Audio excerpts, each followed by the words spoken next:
When the game was first released back in June, the only other fire healer was a 6-star. This is for the OGs who played from the very beginning and never had a better fire healer. Even though her stun is useless in Calamity Codex, 550% damage is not to be looked down upon, and she can also help teammates deal more damage to enemies. Instead of a bottom tier water riddle, we got a slightly more usable fire riddle. If you find yourself in awkward positions mid-battle, this duo got your backs covered. By marking a tile, they can deal chain combo damage to enemies. While there are better detonators, they are not a bad choice. The troublemaker of Ray Diesel Wrench may be passionate, yet his kit is very lackluster. Increasing Fire Aurorian damage per enemy within range is rather weak. You are aggroing yourself to the bottom. Your chain combo is limited range, and your equipment only affects your active skill. When a 5-star has the same active skill range but an infinitely better ability, you will be benched pretty much forever. Chandra might be the best Aurorian to farm money, while she can repeat her active skill by defeating spawned mobs. Dealing 180% damage alone is very weak. Almost every other decent sniper can easily replace her. His active is weaker against single tile enemies for sure, and having a small chance of generating red tiles doesn't help much either. However, he does have the advantage of attacking diagonally, so the Train Master is still a force to be reckoned with. Even though she is packing in certain areas, both statuses in her active skill are not effective, and her equipment means she only gets 5% increase most of the time. Her proportions are disproportional to her playability.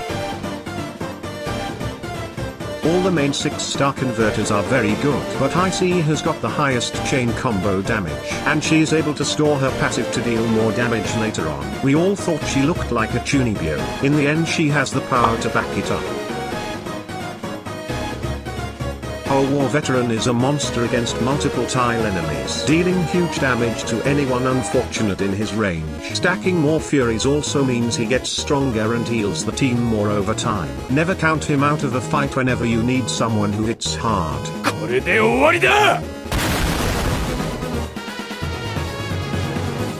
Although it looks like there are a lot of fire converters on paper, there's some that do not actually convert tiles. So while Fear isn't the most useful equipment, he can always convert yellow tiles into red ones. Consistency is sometimes the most important.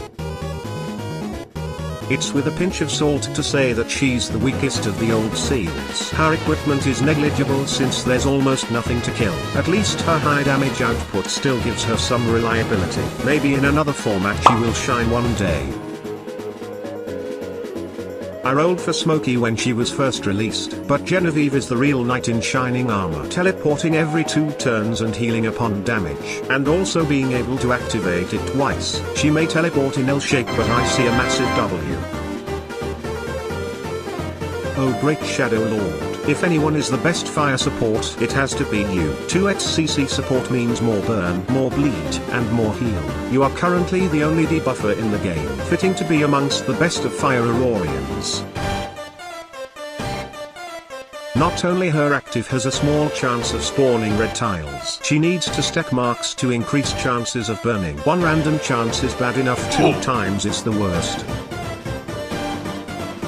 A very unique skill of reducing Fire Aurorian combo triggers. Jonah's kit mainly surrounds her known state. The insane damage for those 2 turns when her skill is active puts past the inflexibility of her abilities.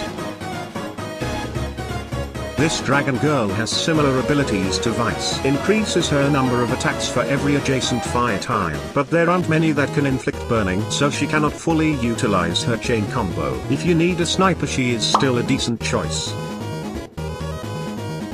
Did anyone notice Truckgoon in her Battle Pass skin? Jokes aside, she is the equivalent of Nemesis and Barton. She also gains perks every 8 combos. This shy girl is a must on every fire team.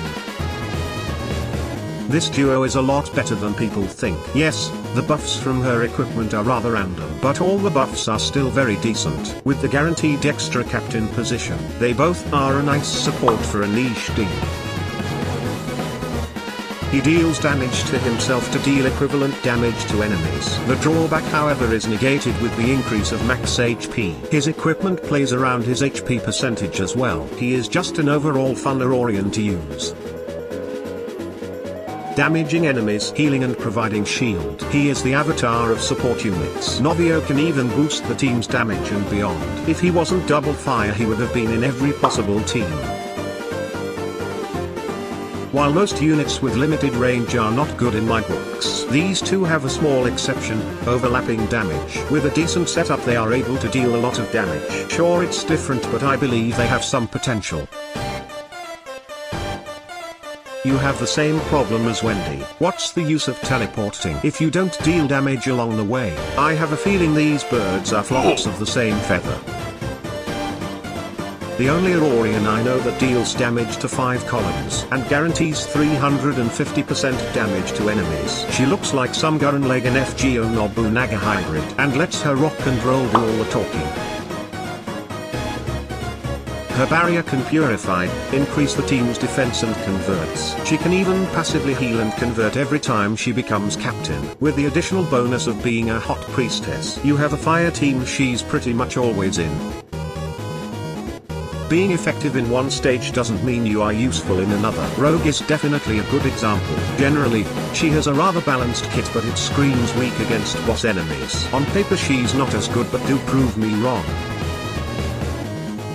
There's a good reason why he is the leader of Fire Aurorians. He is as strong as he looks for sure. Diagonal damage that reduces defense and high damage that increases with distance. In addition, a pseudo teleportability. Just overall a strong, reliable detonator.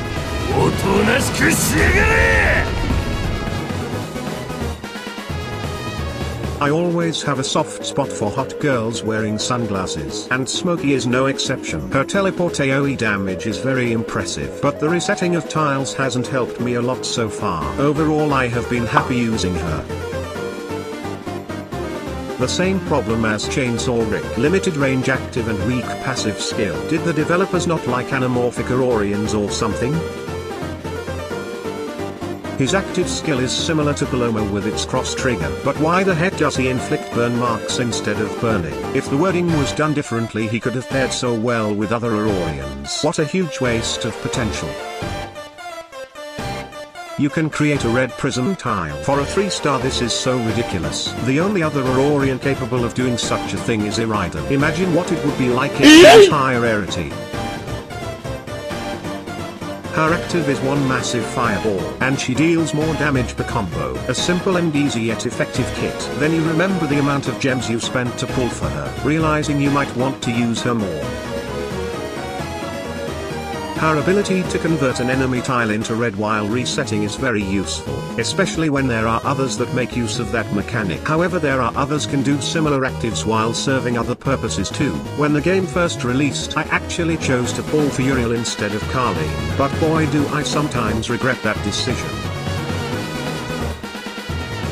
Victoria is literally a MILF vampire, dealing huge damage and gains HP in return. But there's only one other Aurorian that inflicts bleeding. Until this mechanic is further supported, it will be very difficult to use her at full potential.